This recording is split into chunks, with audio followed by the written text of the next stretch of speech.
cloudy day on December 23rd, 1990.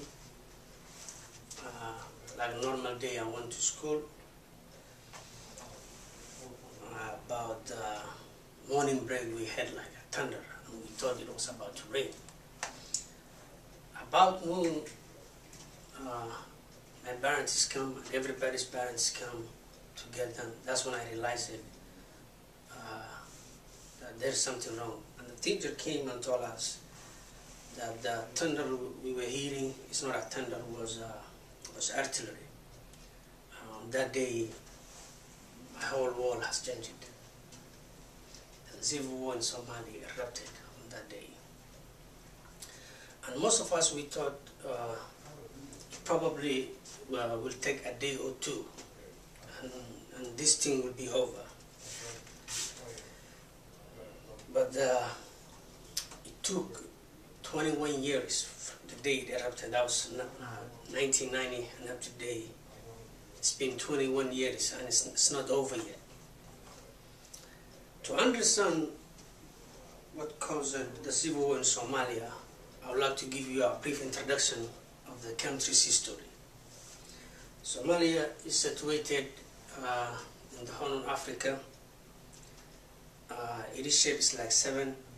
According to Mary Fox, Somalia is slightly smaller than the state of Texas.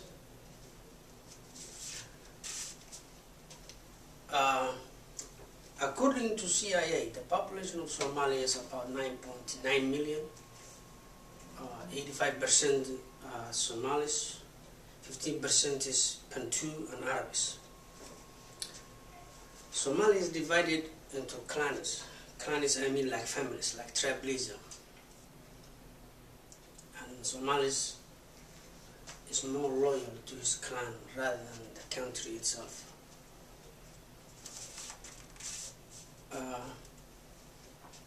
According to Solomon Nonella, because of this tribalism, the colonial powers have used this clan thing is to deepen the hatred to their advantage in order to exploit the country's resources. And most people believe that this tribalism is the main cause of the civil war. On July 1st, 1960, Somalis were given its independence by the colonial power. On the north was under English rule, the south, which is the largest and most productive, was under Italian rule. The two Somalis united to form a country run by the Somalis itself. But because of tribalism problem, it didn't last long. In 1969, Siad Barre took over the country through a coup.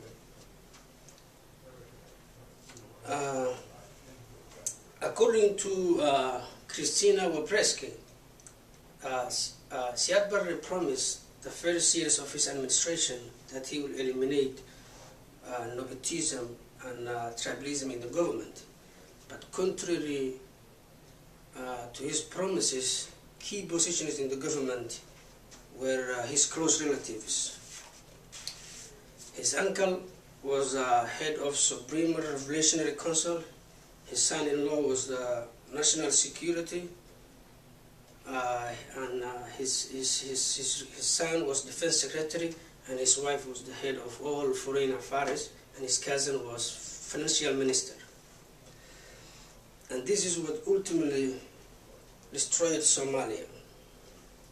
And it's not very hard to understand it, and this is actually today what's happening in Libya. And it reunited Somalia, and that resulted, the collapsing of the former government resulted many warring factions. And today's Somalis is more like a global problem.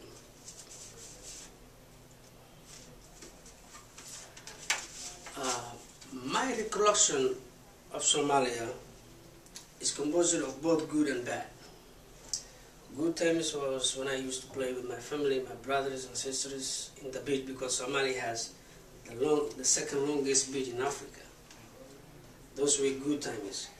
Bad times because it made me a refugee, and I cannot go back to the neighborhood I was born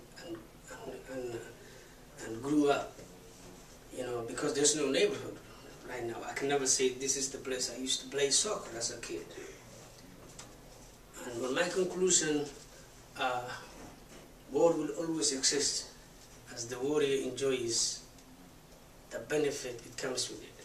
Thank you.